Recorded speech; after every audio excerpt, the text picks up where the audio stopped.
Hey, what's up, everyone? Welcome back to the channel. Today, we've got something exciting lined up for you. Whether you're a first-time viewer or a returning subscriber, you're going to love what we have in store. Make sure to hit that like button and subscribe if you haven't already. Trust me, you won't want to miss out on this. Let's jump right into it.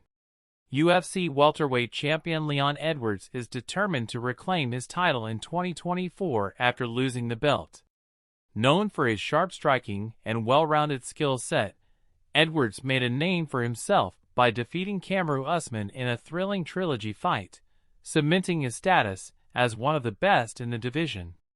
However, his recent title loss has only fueled his fire. Heading into 2024, Edwards is more motivated than ever, focused on regaining his belt and proving that his reign at the top was no fluke. Fans are eagerly anticipating his return, as he works to climb back to the top of the UFC's competitive welterweight division. My goal right now is to also get the belt back. I'd like to be champion again by the end of the year, next year, around this time next year. So just putting steps in place. I've lost a fight now in like 9 years, so just getting used to that feeling again. I feel like I hate losing more than I love winning. There's not much you can do now, you know, just move on from that, you put it behind you, and for me it's more about what's next and how do you get to the back to where you want to get to. My goal is to be two-time world champion. Yeah, I remember that fight with Jake Paul. Good job on that one. Yeah, man. I'll him up and you up anytime, bare knuckle, you know. Thank you, man. As you see, he goes angry for Jake Paul fight. Dan Hooker beats Speed Up.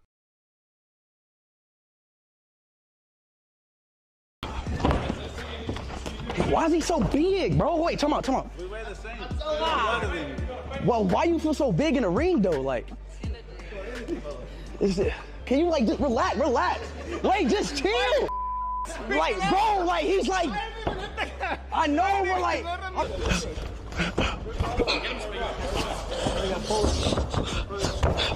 why you not punching, bro? See, with me. All right, come on, first. No. Give him a good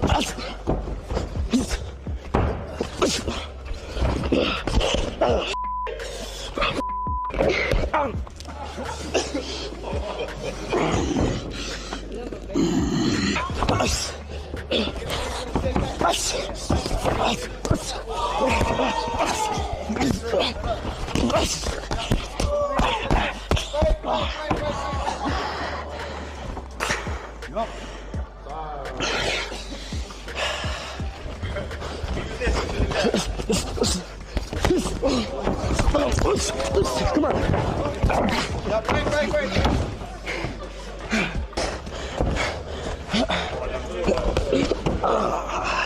How do I, wait, my fault, you got that. How do I guard my ribs, though? Yeah, we'll do some takeoff here. Do your next. How do I do that? Former UFC double champion Daniel Cormier has weighed in on the potential showdown between Tom Aspinall and Jon Jones, expressing doubt that Aspinall could easily defeat the reigning heavyweight champion.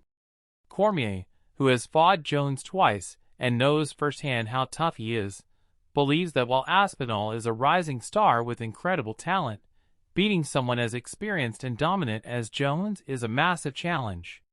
Cormier emphasized Jones' fight IQ, versatility, and ability to adapt under pressure, making it clear that if Aspinall were to win, it wouldn't come easy.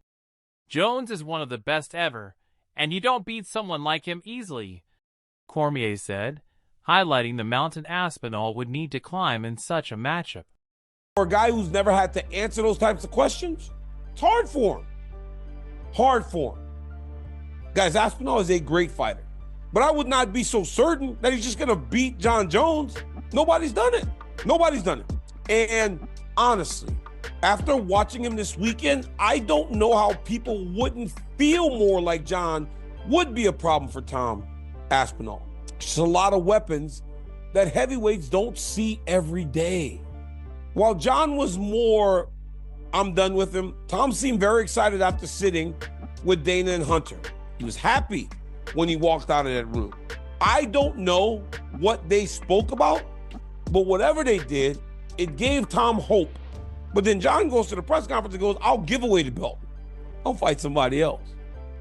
Tom believes that the unknown may be too much for Jon Jones. Jon Jones is a big-time studier of footage, but all the footage that Tom has is him beating people up. So he thinks that that advantage, that thing that Jon relies on so much is gone. It's gone.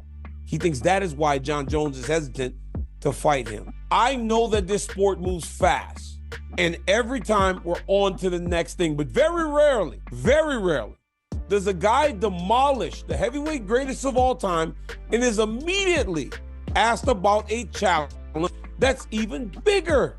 For as good as Jones looked Saturday, the main thing was, how does he do against Tom?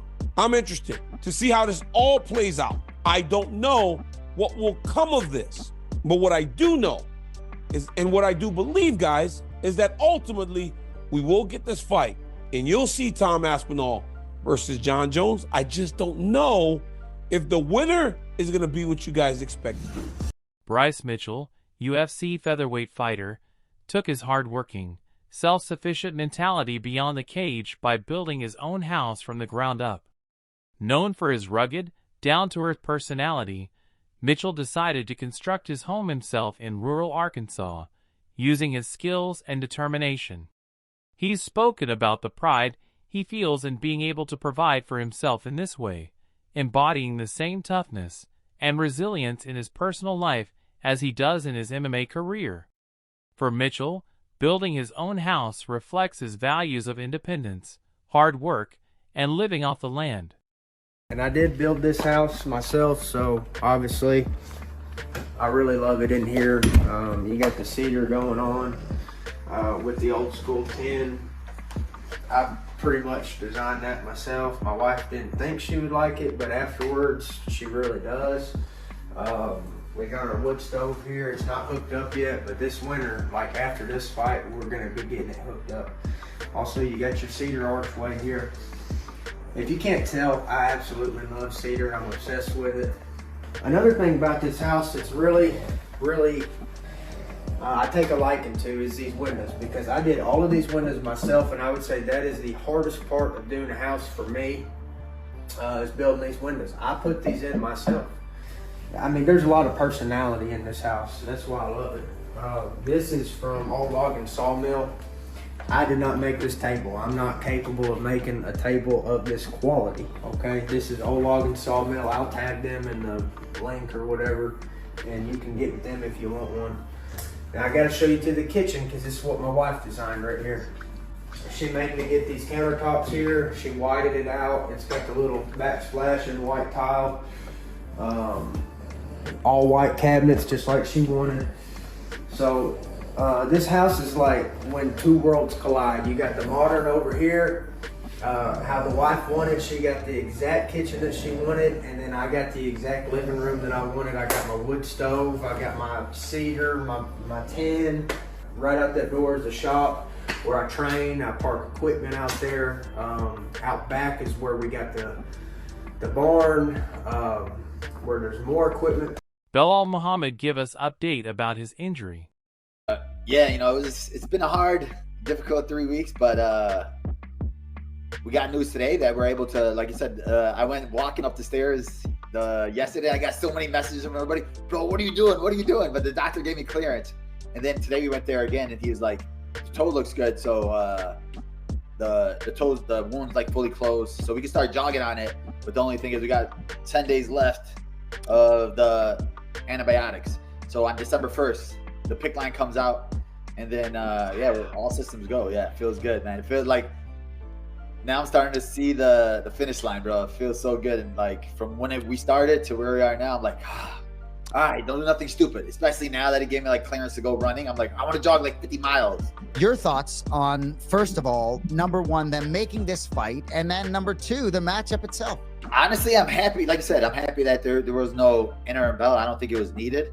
Yeah, I think the matchup makes a lot of sense, especially when you're looking at the division. It made more sense than Buckley and Ian Gary. I think Shavkat and Ian Gary both undefeated, both guys that are right there at the top, and they both called each other out before. Ian said he wanted that fight before.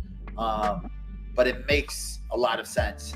And I'm excited to see how it goes. Obviously, it works out for me because I get to see more tape on both of these guys. I get to see an idea of how both of them are going to fight, and they both trained together before, so we get an idea of who thinks he knows more about the other guy. Like, you hear rumors about this guy or that guy, what he did in the practice room, but at the end of the day, sparring is sparring. Corey Sandhagen wants to fight with Petr Yan. That's to Jan. Maybe we'll do it next. I don't really know what the division's going on. I haven't really heard too much. I was hoping to hear probably sometime next week about the direction that they're going to go in, because I know that they were waiting on this fight to play out. And yeah, congrats. Conor McGregor delete from Hitman game because he's losses in court. Finally, you got my water. Atlantide water, I believe. Too f***ing right. Hand it over. With pleasure, sir.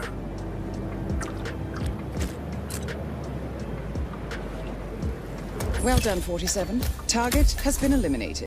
Conor McGregor was reportedly removed from the popular Hitman video game series following legal battles that resulted in losses in court. McGregor, known for his larger-than-life persona both in and outside the octagon, has faced several legal issues over the years. Allegedly, after a court ruling went against him, the creators of Hitman decided to cut ties with the MMA star, removing his likeness or involvement from the game. While McGregor's star power remains strong in the combat sports world, the court loss seems to have impacted his ventures in other entertainment arenas. If Jon Jones wants to fight again after Saturday night, he will fight Tom Aspinall. UFC President Dana White recently addressed the future of Jon Jones, stating that if Jones wants to return to the octagon after recovering from injury, he will have to face rising heavyweight star Tom Aspinall. Jones, widely regarded as one of the greatest fighters in MMA history, has been out of action due to an injury sustained before his planned fight against Stipe Miocic. In the meantime, Aspinall has quickly climbed the heavyweight ranks, capturing the interim title and building a strong case for a shot at Jones. White made it clear that there's no other option. Jones' comeback fight must be against Aspinall if he decides to fight again. That's all for today's update. What do you think about Dana White's comments on Jon Jones and Tom Aspinall? Will we see this fight in the near future? Drop your thoughts in the comments below. If you enjoyed the video, don't forget to like, share, and subscribe for more UFC news and updates. Thanks for watching, and I'll catch you in the next one.